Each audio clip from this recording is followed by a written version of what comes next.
Dr. Claud Anderson has been doing amazing things for years now. He is the best-selling author of the highly acclaimed book POWERNOMICS.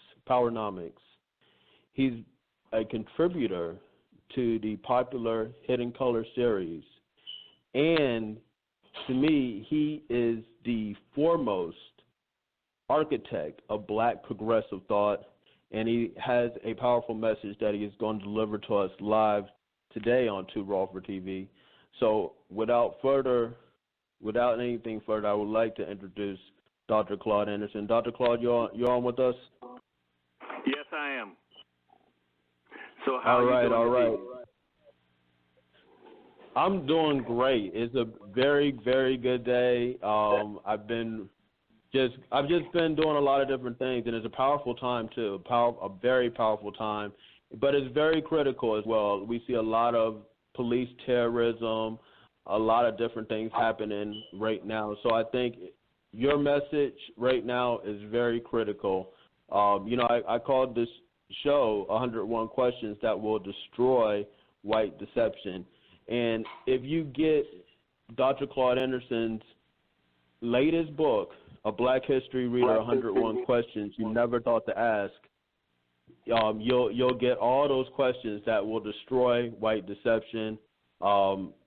It's an honor speaking to you. Last time I saw you actually was at my college graduation, and you spoke there. Very powerful speaker. And I want to talk to you because you are, to me, one of the foremost thinkers on this subject as far as where we're at as a community, as a race. So I want to ask you, I'm just going to ask you, well,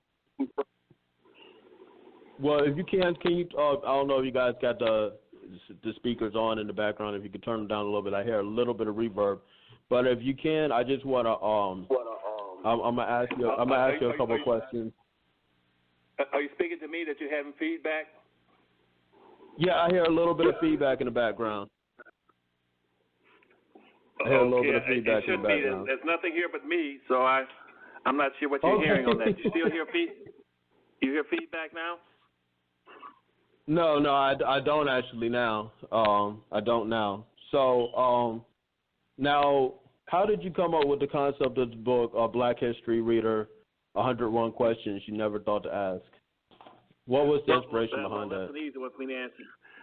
I wrote that book as a summation and a conclusion of all what my total experiences in all levels of government, at the highest levels of government nationally, internationally, all the highest levels of government, and in the local levers in the state, and the highest levels of politics within the cities, and also having been at the highest levels of my own businesses running vertical corporations, all my experiences in the Marine Corps.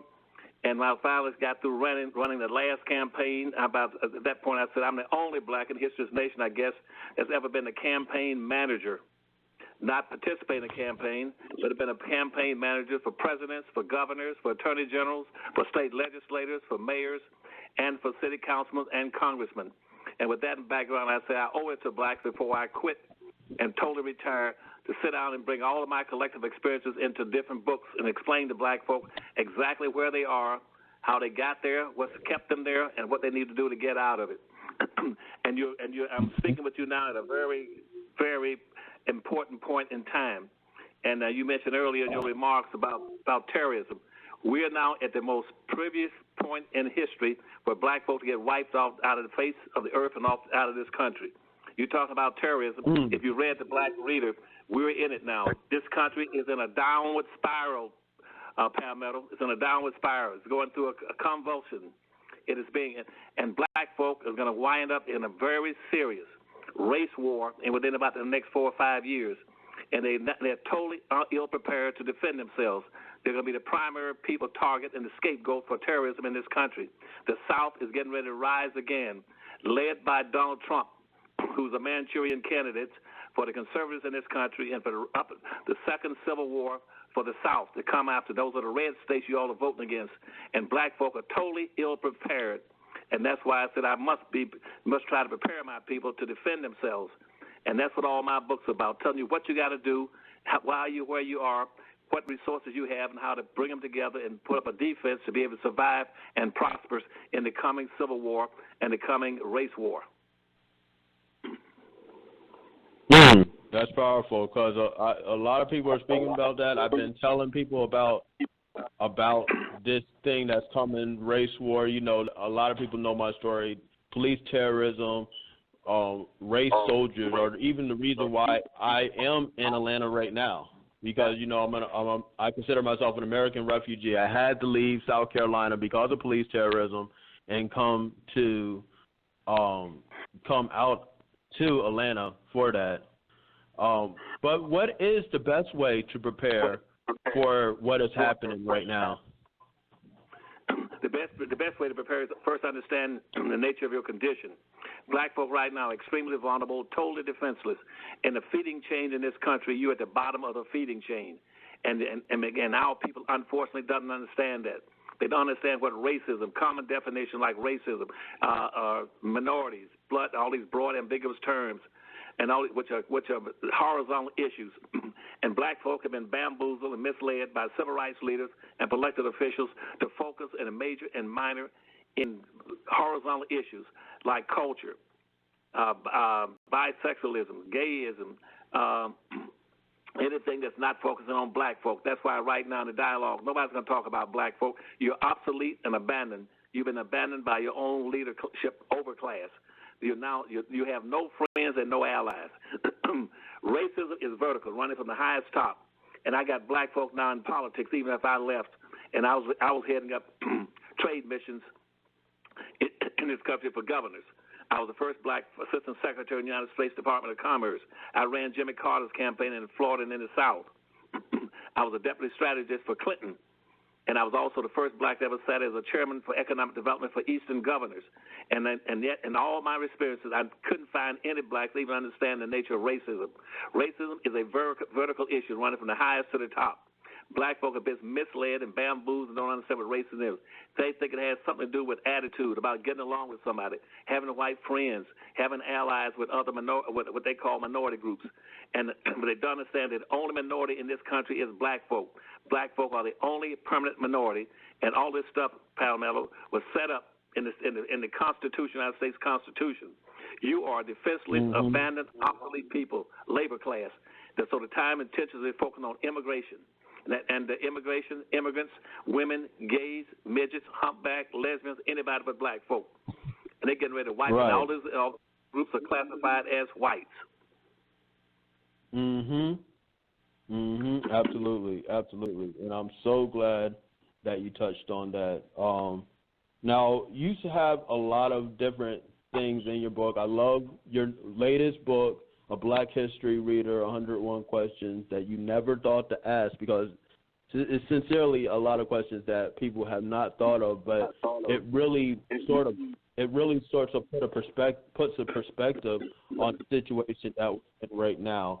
Now, you give sort of history about Georgia in particular, and you say it was created as a slave buffer between South Carolina and Florida. I want you to explain that a little bit and how that exactly happened.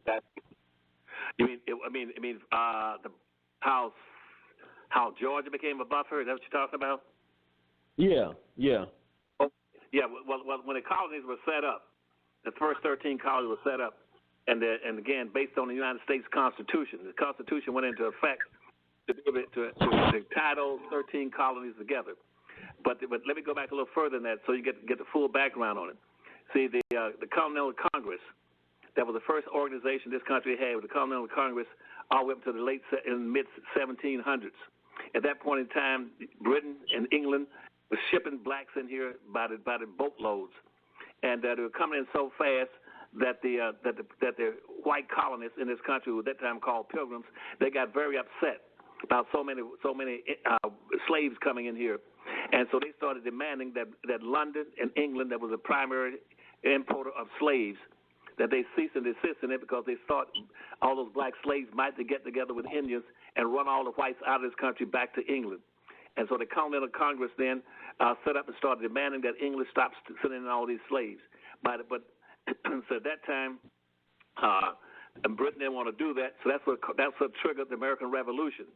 And so that was in the mid about 1750. So by 1776, then the United States said they're going to break away and start from England, not bringing in more slaves into this country. And they said they're going to get together and break away and get their own independence. So by 1789, they then established what you call the Americans with the Constitution for the United States, saying we're a separate nation, period. We no longer be identified with England, with Great Britain, and all slaves. We're going to own and control all slaves in here, and we're going to set up navigation acts. So we're not going to ship any more products to y'all in England, and so on. So they set up what I call in my book, the first chapter, the first question, a social construct. The United States Constitution is a social construct. It is the first affirmative action plan in the United States. It was written strictly for whites coming to this country. That's why after 1789, when they wrote the Constitution, the first act of Congress, and these are the issues you're going to be hearing about right now with Trump in the office, the first act of Congress was to set up a nationalization and an immigration law, which says this is a nation of immigrants, and we're going to invite everybody in the world to come here to get free land and free labor, free black labor and free Indian land. And that's called under nationalization immigration law. And sometimes they started calling it the American dream. The American dream means coming to America as a white or as a person who can pass for white, whether you come from India, any place else, or the Middle East, or even Asians. Come here and get free land and free black labor. And we're going to bury all the wealth in that, and we're going to pass it on from one generation to the next. But at the same time, we got a group of people here that are going to be slaves. We're going to use them free. And their backs, their labor would bring 75 to 90% of the value to the land. And so the United States then, with that Constitution, it was set up in 1789, which was a social construct, Palmetto. It gave away 2 billion acres of free land to whites coming in from around the world into the country. But black folk couldn't get not one free acre. And all the wealth of this nation was buried in the land. George Washington demanded he get 100,000 acres of free land. Thomas Jefferson said he wants 100,000. Patrick Henry got 65,000 acres of free land. They gave every white person coming here 650 free acres of land. Black folk couldn't get one. So in all that land, I know you're going to break in. Let me conclude down this. All the wealth of this nation was buried in the land, which means the whites that got that 2 billion acres of free land, but because each one coming here could get 650 acres of free land. They got another 150 acres of free land for every slave they owned. And so they passed on all that wealth, because in that land was the timber, the land, gas, oil, chrome, bauxite, magnesium, gold, silver, that was passed on from one white generation to the next, doubling and tripling in value every 20 years. Now, once they did that, as the colonists poured in, some slaves started running away, trying to get out of the United States and trying to get to Florida. The Underground Railroad did not run north; it ran south, because Florida was Spanish territory. Florida ran all the way from Jacksonville, Florida, to Texas, and so a lot of slaves started running off in that. And plus, we had slaves coming in they're running off from the Bahamas and Jamaica, trying to get into Florida, and to stop those blacks from running away from South Carolina to get to Georgia, they brought in a lot of more white colonists from England, and said, if you run out of people coming to America, clean out your prisons, your mental institutions, and your jails, and your hospital, and send them to America. We'll create another state called Georgia, and put them in there to be a filter to stop blacks from running away from South Carolina, getting into free territory, which is Florida. And because once a black got into Florida, he was supposed to be free. And that way, and Spanish government had promised them land and everything, and freedom. Okay. So that's how Georgia became a buffer, a filter to stop blacks from running away from the 13 colonies and getting into Spanish territory and being free. And later on, they were recaptured. That's what you hear about the Trail of Tears and the 3 Seminole Wars. Those 3 Seminole Wars were really black wars, where blacks down there mixed with some Indians and tried to break free. Absolutely, okay. Absolutely. See, that's a lot. That's stuff that they do not teach you. They do not teach you this sort of history, because it's not empowering to their structure. So they're not going to teach you. You can only hear it from people that have done the research and that have done the work. That's why I respect what you're doing so much and love the information and the action that people need for right now. what I want to ask you is this, because there's a lot of terms that you put in the book that sort of crystallize the situation that we're in. And one of those terms is extra-legal. And you said that the KKK's early terrorism and stuff that's happened were deemed extra-legal. And I want you to sort of define what extra-legal means and how it's being used today against black people. Well, extra-legal, Palmetto, that's a good question. It's very simple. Is that the Constitution, that I told you a few seconds ago, the Constitution was set up to say that everybody coming to this country could be free. It was a land of opportunity for everybody but black folk. Black folk, people in America, were coming in as non-immigrants. Black people native blacks in America are the only non-immigrants in the country. They were not entitled to any of the benefits of an immigrant. And that's why in all these discussions now they talk about all the Mexicans coming in and all this, and Puerto Ricans and Cubans, but they never talk about black folk, because black folk are non-immigrants. Therefore, they're not entitled to any of the benefits. That's why people like President Obama didn't do one single solitary thing for black folk while he was going out and putting in $3.5 billion just to try to take care of the children coming in from Mexico. Because Mexicans are classified as whites. They're entitled to benefits as immigrants. Blacks are not immigrants. And so what they want to do then is what was the word you asked me about again? Extra-legal. Oh, extra-legal. Extra-legal? Yeah, in extra-legal. So when the Constitution says we the people, they use code words. They met when the Constitutional Convention met in Philadelphia. I just told you earlier, in 1776, trying to prepare to come up with a constitution by 1789 to unite the colonies and be what they call the United States of America.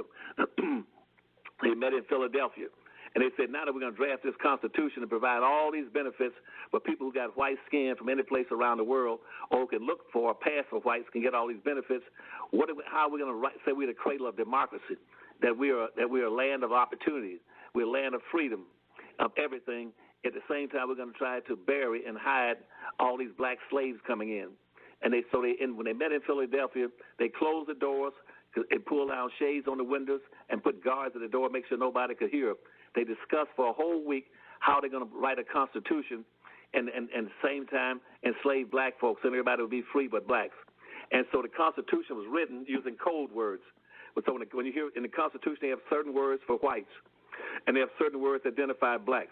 When you read the United States Constitution, and unfortunately most of our scholars and our lawyers don't understand that. When the Constitution says we the people, they're not talking about blacks, they're talking about whites. When they said all people, they're not talking about blacks, they're talking about whites. When they said all citizens, they're not talking about blacks, they're talking about whites. Blacks were not citizens, and so on. But how they define blacks in the Constitution was use another code word so black folk would not know it. That's why the word slave is not used. They'll say those who indebted, they're talking about black folk. Those in bondage, they're talking about black folk. Those who are equal to a field animal, they're talking about black folk. They said 3/5 of a human being, they're talking about black folk. When they said that special property, they're talking about black folk. And so consequently, the Constitution legalized how black folk were to be treated, and it set up a code of conduct that in the Constitution, and also later on, and after slavery, when they wrote the second Constitution in the 1860s, they came up with a code of conduct or a code of ethics, which is called black codes, which define how black folk were to behave. In 1705, they put in a slave code to define how blacks were to behave and how whites were to behave. And they told whites what they could do. They could never elevate a black person. They could never call him by title. And a black person could never call a white person anything by his first name. And he could not look down on a white person. He had to take off his hat when he talked to the white person. These became legal things in the black code, which means that a black person, that's why they use the Constitution, the 13th Amendment, says that slavery is hereby illegal and unconstitutional in this country unless the party has been duly convicted of a crime. Those codes that I'm telling you about, they made those laws so they can convict black people of everything. So even though you have the 13th Amendment, they can always use the black codes and the peonage in the South to re-enslave black folk, even after slavery ended. because that one inclusion in the 13th Amendment. And so black folk then became legally locked and boxed again. And so a white person could do anything for a black person. And in your hometown in South Carolina, as an example, the state says that if a white man kill a black person for talking back to him or counting his money, or looking down on a white person, or looking out the same window with a white person, or playing a game with a white person could kill that slave, and the county would, the state would act like an insurance company and reimburse them for the loss of that slave's life. If he had killed a slave that worth $500 because the slave tried to run off, the state would reimburse him for the $500 that he lost in killing that black person. And so everything that you did to a black person was basically legal. All through slavery, it was legal. All through Jim Crow segregation, legal to do anything you wanted to a black person. And so, but also they had extra legal, meaning that they had other organizations that were outside the system that could also do it to black folk. In South Carolina, where it was legal, South Carolina, they started the first police force in the United States. Started in South Carolina. They called plantation police in your hometown. And they sort of set up militias and paddy rollers to check black folk and to monitor them, and they could kill them for catching them on the road doing anything. And they also gave out badges to what the Ku Klux Klan and other groups, and the Knights of the White Camellia, the Black Horse Brigade, the White Citizen Council. They were extra legal groups that could kill a black person just like a police officer could, or a white militia, or a paddy roller could. Absolutely, and we're still going through the same thing today. Where you see terrorism that they perpetuate. You know, that's all they want to show. They want to show, pink terrorism on black people. They want to show police terrorism on black people, and these are the things that are being promoted through the news to sort of put fear into black people and things of that nature. So, that's exactly what's happening right now. Now, POWERNOMICS, that was a great book. Go ahead. Well, that's what lynching. What you just pointed out was the whole purpose of lynching. That's why they lynch black folk, was to scare and instill fear in black folk. And that was an old practice, just to be able to tell black folks, with that worst thing we can do to you is string you up. And then when I string you up, and if you're male, to string you up and then castrate you, because that's a way of feminizing you. Two things that they want: either put fear into a black person, in particular a black male, and castrate him and make him feminized. That's why you see all the gay movement and the bisexuals and the trisexual stuff. They see in the movies, they always got a black actor wearing a dress. They wanted the fear that whites had was not in women, but it was on a black man. And so the police then tries to intimidate black folk, black men in special. That's why they shoot black men. That's who they're after. They're not after the black woman. Unfortunately, a lot of our black women don't understand that. They think that somehow that there's something discriminating against them. The issue in slavery was not about women. It was not a gender issue. Up until 1808, that 75 to 80% of all the slaves brought into the country were black men. They only started bringing in black women after 1808, when importing slaves became illegal, and so states like North Carolina, Virginia, and Maryland became slave breeding states. So they started bringing in black women, and then impregnating them to get free babies out of them, and then selling those babies that got 6 years of age, selling them into slavery. And you see these people on TV talking about the separation of Hispanic kids and coming into the states right now in the borders, how the United States government is spending money trying to accommodate them, feed them, clothe them, house them. But they never did that for blacks. And the blacks were separated from their parents at 6 years of age. They could be sold into slavery, taken away from the mother, and sold into slavery any place in the United States. Whites never exercised any interest in trying to keep black families together. And so that's a part of the racism in the country. Racism is not against Hispanics. Hispanics are whites. It's against black folk, Palmetto. Yes, absolutely. I absolutely agree. You guys call in 516-453-9174. We're going in with Dr. Claud Anderson. I'm glad you brought up the point about protecting yourselves and protecting what we consider and own. And, the Huey P. Newton Gun Club is people that wholeheartedly believe in protecting black people and protecting black interests. And they're having a meet and greet this Saturday, the 30th, at 675 Metropolitan Parkway in Atlanta, Georgia. They're gonna go over survival techniques, clearing rooms, how to do gun safety, different things of that nature. It's a family affair, so you definitely want to bring your whole family. We're coming up there at 7 p.m., 675 Metropolitan Parkway in Atlanta to meet and greet with the defense of Atlanta, the Huey P. Newton Gun Club. So you guys definitely want to come out there. And what you're bringing and what you're putting out there is amazing, because a lot of people don't know that. They don't know the dire situation that we are in right now. Now, the book that most people know is POWERNOMICS. Now, how has black life changed in America since you've written that book? Well, right now we've had a major movement, and I guess my books have first of all, they popularized black history. Up until my first book, Black Labor, came out in the 1990, 1991, 92, and all subsequent 5 books, there was nobody who talked about black history. They always talked about social integration and mentoring, getting along with whites. My books have popularized black history in the United States. That's the first thing. And secondly, I got the largest black following in this country and probably around the world. And that understand, particularly young people, who fully understand that social integration failed, that black folk got tricked and bamboozled and led the wrong way. In 1960, with the Civil Rights Movement, the issue should have never been social integration, and it should have been attacking and correcting the primary purpose of slavery. Nobody's ever said that before you can correct the race problem in this country, you must go back and correct the primary purpose of slavery. What was the purpose? My books told them what the purpose was. The primary purpose of slavery was to systematically social engineer black folk into the lowest level of a real-life monopoly game in which they were owning control of nothing.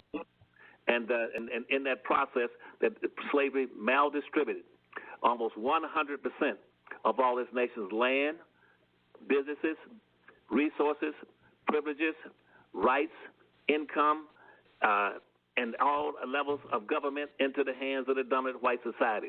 There's no way in theory or practice that black folk can further compete and survive in this country. You cannot have – blacks do not own more than 1/2 of 1% of anything in value and control in the nation. You don't own and control anything from New York all the way to San Diego, California. You don't own any big businesses. You don't own any warehouses. You don't own any big trucking companies. You don't own airplanes. You own nothing. You don't own any big large complexes or malls. You own nothing. You control nothing. You got 1/2 of 1%. That's exactly where you were on the eve of the Civil War in 1860. You have not progressed one iota in 150 years, Palmetto. You cannot compete. And social integration and civil rights will not give you rights and privileges. It's what you own and control that gives you rights and privileges. And further, let me make this point, is that right now your conditions are extremely bad. They're the same as they were in coming out of slavery. When you came out of slavery, black folk owned 1/2 of 1% of the wealth in the richest nation on earth. In 1860, the average white person owned 3,500 more times wealth than the average black folk. You got 51% of all the black folk in the country right now are unemployed in the structural unemployment. You got 38% of them right now are beneath the poverty line. Another 30% is sitting right on the edge of the poverty line. If they go any further, they'll go beneath poverty line. 96% of all the black prisoners, black prisoners are men. You got imprisonment. 51% of all the prisoners in the United States are black people. You're carrying 6 to 8 times your fair share of everything that's bad and the 1/2 of 1% of anything that's good. You cannot continue to make it. And what the civil rights group should have done is should have taught you all these years how to, first of all, correct what slavery put on you by going back and recapturing wealth and owning and controlling. 2, it should have taught you how to build communities so that you can store your wealth, your power, and your resources and your jobs and your businesses in your own communities.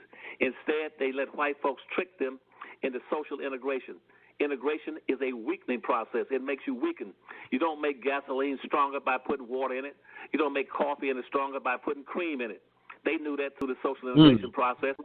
But all your people right now are strung out trying to look for social integration to be acceptable to whites, going into a white community and white business and white schools, white movie theaters and white restaurants so they can be accepted. They just only want to get along with whites and be accepted. White people hate black folk. 98% of all the white people in the end of the Civil War, in the beginning of the Civil War, 98% of white people were totally opposed to freeing slaves. Now here you are 150 years later, and guess what? Now it's 88 to 90% of all the white people in America still hate black folk, which means the hatred for black folk in 150 years only went down 10%, went from 98 down to 88. So and that whites still hate you. And 63 to 64% of all the immigrants hate you. Nobody cares about black folk. You have no friends and no allies, and you cannot compete. You cannot depend on those people to take care of you when this big race riot comes and when terrorism comes to black folk. Terrorism is coming. They're going to go to black people first. They can talk about Jews and immigrants and women and gays, but they're not going to mess with them. The weakest people, the most disorganized, most important, poorest people are black folk. They're coming to get you when the race riot starts. Absolutely. That's why we had to organize. It's very important for us to get together and get that electric connection with people that are of the same mind frame. So if you're not in Atlanta by Saturday, make plans to be so you can come out to the Huey P. Newton Gun Club meet and greet at 675 Metropolitan Parkway. It's going to be an amazing thing. Well, let me ask you this: Because I'm going to ask you one more question. I know your time is limited, but I do want to get at least one caller. If you guys have a question or comment, short question or comment for Dr. Claud Anderson, press 1. So I know that you have a comment or question. But I want to ask you this real quick. I want to ask you this real quick. I want to say what actions are necessary right now for us to take to get what is due back to us? Well, the first thing you do is that you got to understand the nature of the problem. The nature of the problem is that, see, racism would not exist if black folk were to go back and recapture wealth and power and resources. And see, because right now, if I would say abracadabra, I'm God, and all white races disappear off the face of the earth, Palmetto, it wouldn't make a damn bit of difference if you didn't get the resources. If all whites left this country and left the earth. You got it, because racism means that white folk own and control everything of importance. And the worst part about it is 87% of everything of importance in this country is locked and frozen inside the white society. It's that all the wealth is in their banks, their communities, in their trust accounts, their insurance policies, their businesses, their corporations. Only 13% is up for grabs. Between 87 and 90%, that you got to compete. And more immigrants come into the country, the smaller your chance are going to be able to get and own anything and survive. And that's why they keep bringing in all these immigrants and don't bring in any blacks. That's why they ship Haitians back to Africa, back to Haiti, because they don't want any more blacks in here. They do not want you. You are a permanent minority in a society that says the majority will win and rule, and the minority will lose and suffer. And that's why. So the first point is answering your question. Playing politics won't work if you don't demand that you get that they place resources and wealth back into the black community. And see, right now, in the history of this nation, neither the Democratic Party or the Republican Party has ever done anything to specifically assist and help and aid black folk. You have never had one person run for a public office make a commitment to do anything for black folk. Black folk don't demand anything. They simply go out and vote for good government or vote for something that'll help everybody. Helping everybody won't help black folk. When black folk were enslaved, they said, well, they fixing the roads. They were fixing roads when black folk were slaves. They said, well, they had an insurance company. We got some new health insurance. Whites got in health insurance when you were slaves. So when somebody said they're doing something for all the people, and they talk about diversity, all the people, diversity, multicultural, minorities, stay away from those terms. People of color, those are broad, ambiguous terms designed to mislead you and misdirect you. That's the first thing. Understand those concepts. Second thing, you got to stay away from the political parties. Pull out of all the parties. Pull away from the Democratic Party and the Republican Party and create a black independent party that strictly and tell all blacks in the country to vote as a bloc.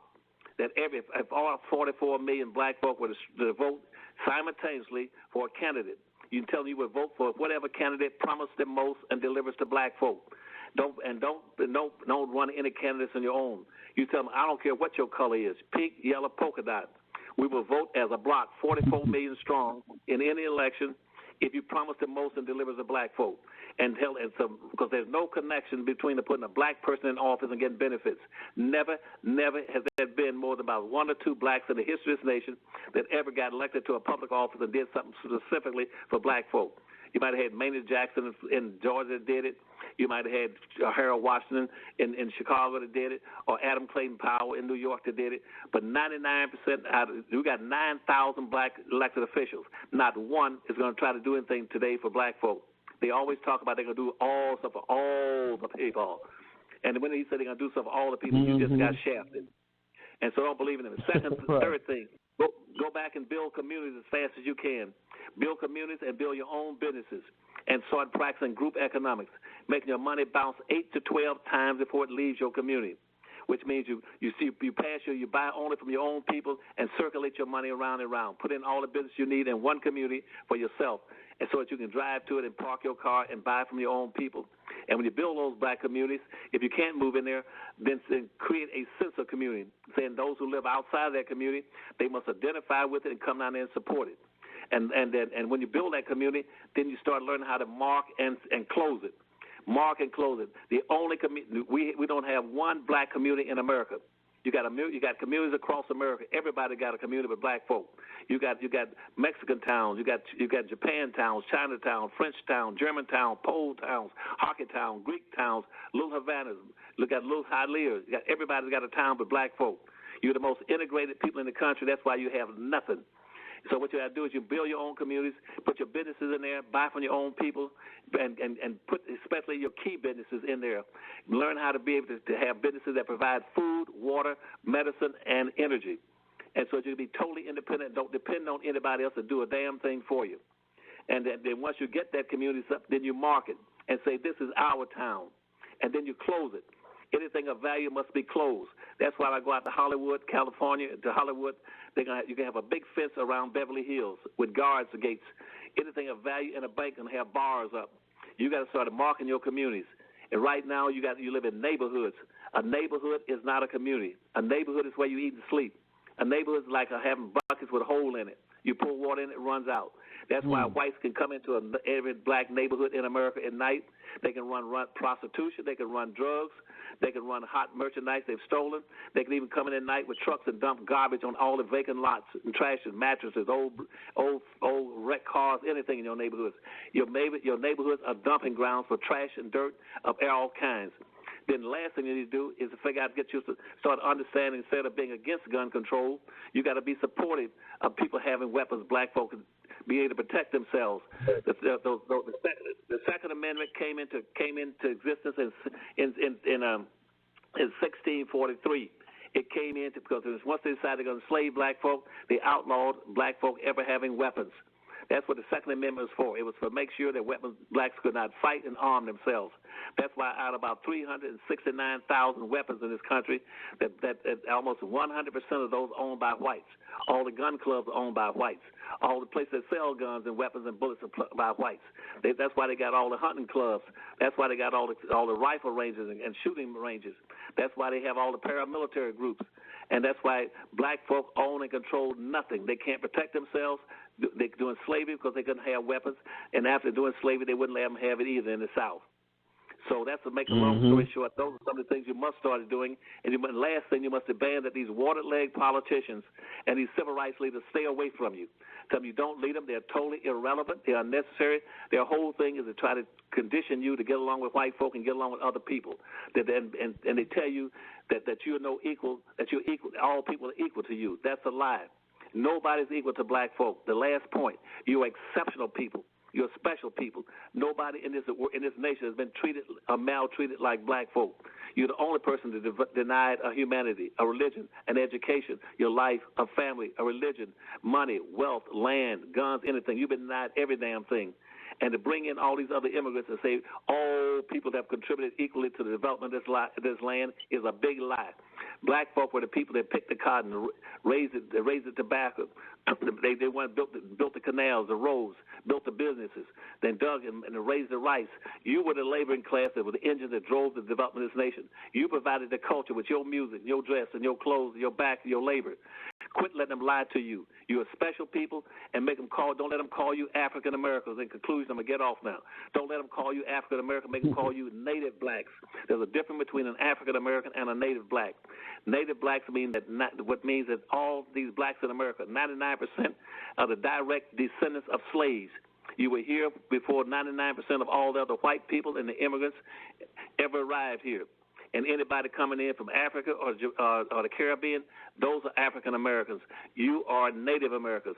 As a matter of fact, anybody coming in anytime since the original human beings came out of Africa, anybody who comes to America is an African American. But you are a Native. That means that you're the only people that's been here longer than anybody else on this planet or in this country has been here. You're the original people on the earth. Black people. You're the first people in America. You stand up and say we're exceptional people, we're special people, we're unique people, we're the major contributor to developing this country, and call us exceptional people, native blacks, not African Americans. Right, absolutely, definitely, man, and definitely Dr. Claud Anderson has the answers. Now, his newest release is a Black History Reader, 101 questions you never thought to ask. Now, Dr. Claud Anderson, how would people get that book? Okay, what they need to do is they need to go to their website, go to their computer, and type in POWERNOMICS, POWERNOMIC, POWERNOMICS.com. Go to POWERNOMICS.com on your website, and once you go there, you'll see an array of things that we offer. All 5 of my books right now are in a special pack called a library pack. They can get all 5 of those books for $99, and also a DVD on how to educate black children. That's free, goes along with it. But the first book is called Black Labor, White Wealth. Black Labor, White Wealth shows you every trick, every technique, every law, every policy, everything that whites did to make you a slave in this country. That's called Black Labor, White Wealth. Ebony and Jet calls that the second Bible for black folk on the earth.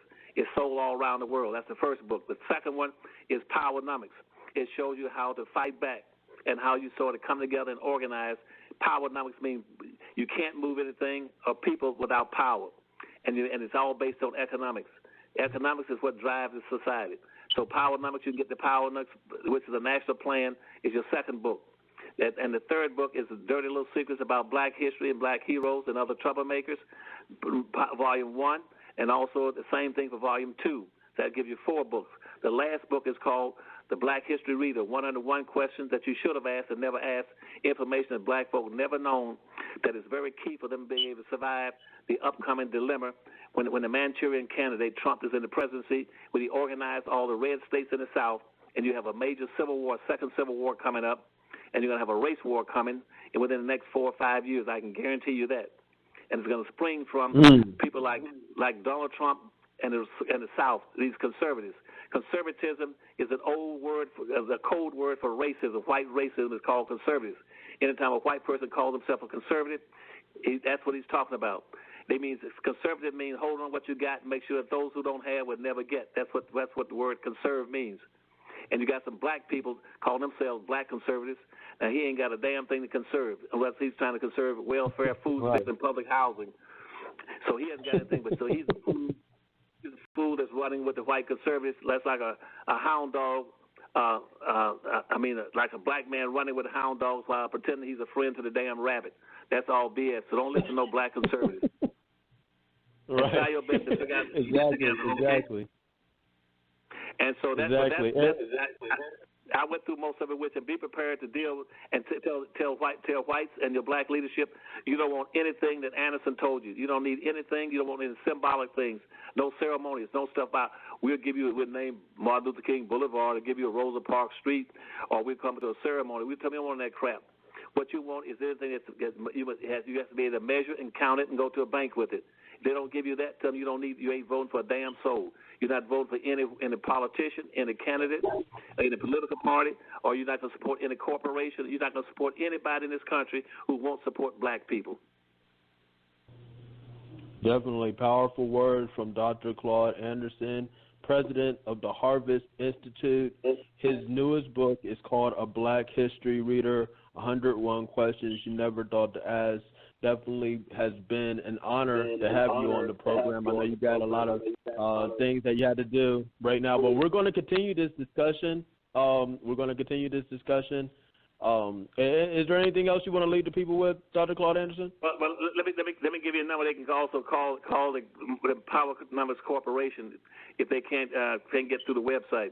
They can call 301-564-6075 and order those books and stuff. Again, 301-564-6075, and tell them it's absolutely imperative for them to start reading these books and understanding these books are the most popular books in the history of black folk all around the world. They're not going to get the kind of information that they need out of any other books. It's all in these 5 books. And tell them they must do this immediately or they're not going to survive. The shucking and jiving days are over. They've been playing around too long, and they play and trying to play and get along with everybody else. They have no friends, no allies, and no incentives for anybody to help black folk. Get those books and start reading them and prepare to either defend yourselves and build your own communities, support yourselves, or you're going to perish. Yes, absolutely. And I'm so glad that you said that. So glad that you brought that powerful message to 2RAW4TV about defending yourselves. If you want to, we're going to have more of this discussion this Saturday at the Huey P. Newton Gun Club meet and greet in Atlanta. So it's important that you come to Atlanta on Saturday, 675 Metropolitan Parkway. We're going to go over gun safety, techniques, and so much more. It's going to be an extension of this conversation. Thank you, Dr. Claud Anderson, for bringing that. But don't go anywhere, 2RAW4TV. We're going to bring some more of 101 questions that will destroy white deception. Again, it's been an honor, Dr. Claud Anderson. And I'm going to play a clip from you, and then we're going to go more into the discussion. We still got the heat. We still got all the stuff that you guys love from 2RAW4TV, and we're going to bring it here. You guys press 1-516-453-9174. It's more than a radio show. It's a movement. It's 2RAW4TV. Right. One other thing you can do, Palmetto, what you should do with your gun clubs, your group, is set up book clubs. That's what blacks are trying to do around the country now in different cities, different states, whether it's Alabama, Washington, D.C., Chicago, Detroit. They're trying to buy the books, like a particular last book, and where they go through those books. They meet, come together, and sort of read those questions and operate as a team to inform your people, to organize them, and deprogram them. They've been brainwashed for 400 years. Those books were deprogrammed black folks. I did the same thing when I was in the Marine Corps in my squadron in Korea. That we had 7,000 POWs, blacks that were Americans who were trapped in POW camps in North Korea and China that had been brainwashed through brainwashing. We had to deprogram them. My books are designed to deprogram blacks. Have blacks set up book clubs where you all come together once a month or so and start going through those books and reading those questions and answering and reading those books and studying them and discussing them. And you just come over somebody's house, serve them iced tea and lemonade, and lock the doors where most of our black people can't get out, and make them learn how to think and learn how to be prepared to defend themselves. And if you sell it, sometime my wife, if you call her company, the POWERNOMICS Corporation, she will also give you, sometimes she'll cut a discount for you if you buy, the books, a large stack of the books, so you can get a discount, and you save that little discount money to pay for the coffee and tea, and meet with your people and set up book clubs in Atlanta. Otherwise, they're not going to get this information from whites. Whites are homicidal and not suicidal. They're not going to tell you these things. And most of your blacks, overclass, they don't know the information. They hear, but they don't listen. And they don't care, okay? So you go together and prepare our people by setting up book clubs. Right. That's a powerful idea. Okay, and I bid you, and I enjoyed you, Palmetto, and you take care of our people down there and enjoy yourselves. And when you go by Carlos at school, try to drum up support. Go by Omnitech Institute. That was a nice school, and it's one of the few we got in the country that's a tech trade school, and try to increase his enrollment. To get you a bus and throw half of our black people in that's doing nothing, take them by there and make them start learning something. Oh, yeah, absolutely. Absolutely agree with that. Absolutely agree with that. You guys definitely support Omnitech, support Dr. Claud Anderson, get his latest book, Black History Reader, 101 Questions You Never Thought to Ask. Definitely one of the foremost architects of Black progressive thought. And we're coming back. We got more 2RAW4TV, everything that you guys love. We're going to talk about this right now. So you guys call in 516-453-9174. We're going in. It's more than a radio show. It's a movement. It's 2RAW4TV. Dr. Claud.